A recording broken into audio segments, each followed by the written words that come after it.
Hello friends, बरायबाय Bodo Job Info official YouTube channel आसा खालामो गासैबो मोजां दङ। दा गोदान साख्रि बेनो जाबाय इन्डिया पोस्ट पेमेन्ट्स बेंकआव दा जोंहा कन्ट्रेक्चुअल जब ओंखारदों बेनो जाबाय 132 भेकेन्सि एक्जिकिउटिभ पोस्टआव स' नोंथांमोना जायफ्रा इन्टारेस्टेड मोनो एप्लाइ खालामनो हासिगोन सोलिगासिनो दङ आरो लास्ट डेटआ 16 आगस्टसिम थागोन आरो नोंथांमोननि माखासे एप्लिकेसन प्रिन्ट खालामनायनि लास्ट डेटआ 31 आगस्टसिम थागोन। दा नोंथांमोना दायो एप्लाइ खालामनो हासिगोन सोलिगासिनो दङ एन्ड लिंकआ दङ डिसक्रिप्सनाव नोंथांमोना चेक खालामनो हागोन। दा बेनो जाबाय माखासे डेट्स दङ बेखौ नोंथांमोना जाहाथे नायना लायो। दा जुदि नोंथांमोना अनलाइन खालामनोबा दङ लिंकआ डिसक्रिप्सनाव एन्ड बेनिफ्राय फार्स्टआव जों रेजिस्टार खालामनांगौ बेखायनो जों क्लिक हियार जोङो निउआव थांनांगोन अके आरो जेब्ला जों गासैबो डेटाखौ होगोन अब्ला आइडि मोनगोन आरो आइडि मोनोबा स' नोंथांमोना लगइन खालामनांगोन। दा एग्जाम्पल देन बेयाव नोंथांमोननि फार्स्ट नेम बेनिफ्राय लास्ट नेम मिडल नेम बेबायदि गोबां रोखोमनि दङ स' बेखौ होनानै स' नोंथांमोना आइडि लाग्रोनांगौ आरो आइडि मोनबासो लगइन खालामनानै एप्लाइ खालामनांगौ। दा बेनि सायाव नेक्स्टआव भिडिअ फैगोन दा जों नायग्रोनोसै फैदो सोर बेयाव इलिजिबोल जायो। बे जाबाय जोंहा अफिसियेल वेबसाइट लिंकआ दङ डिसक्रिप्सनाव एन्ड बेयाव फैनाय लोगो लोगो नोंथांमोना गासैबो डिटेल्सखौ मोनगोन अफिसियेल नटिफिकेसन। दा बेखायनो आं डाइरेक्ट अफिसियेल नटिफिकेसन दिन्थिनोसै गोबाव खालामा स' नोंथांमोना नायनो हासिगोन। दा लोगोफोर बे जाबाय जोंहा अफिसियेल नटिफिकेसन इन्डिया पेमेन्ट्स बेंकनि दा नोंथांमोना पोस्ट अफिसनिफ्राय गोदान साख्रि मोनदों 132 भेकेन्सि एक्जिकिउटिभ पोस्टआव अके एन्ड बेयाव स' नोंथांमोननि इम्परटेन्ट डेट्सखौ नायोब्ला स' लास्ट डेटआ 16 आगस्टसिम थागोन। दा सोलिगासिनो नोंथांमोना थाबैनो खालामना लादो आरो जायफ्रा नोंथांमोना गोसो गुदुं बेयाव साख्रि मावनो हासिगोन। दा सेलेरियाबो जोबोर मोजां 30,000 पर मान्थ नोंथांमोना मोननो हागोन।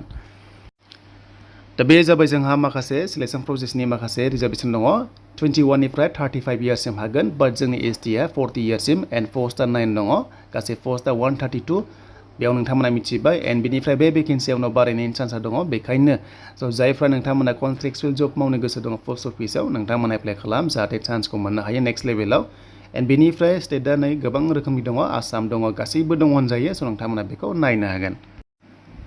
स' बेनि फरायनाय होनोब्ला स' मिनिमाम होनोब्ला नोंथांमोना डिग्रि पास एनि डिग्रि पास जायखिजाया स्ट्रिमानो जा आर्ट्स जा साइन्स जा कमार्स जा नोंथांमोना हागोन जेबो बेयाव पार्सेन्ट नाङा जायखिजाया डिग्रि पास जानाय लोगो लोगो बे पस्टआव हागोन।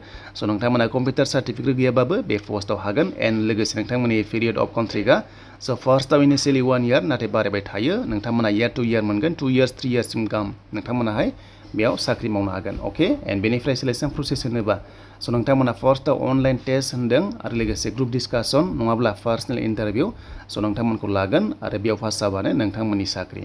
दा फार्स्टआव अनलाइन टेस्ट एग्जाम लागोन बेनिफ्राय ग्रुप डिसकासन नङाबा पार्सनेल इन्टारभिउ स' नोंथांमोना बेयाव पास जाबानो साख्रि मावनो हागोन अके एन्ड बेनिफ्राय जों सेलारि होनोबा 30,000 पर मान्थ नोंथांमोनाहाय मोननो हागोन।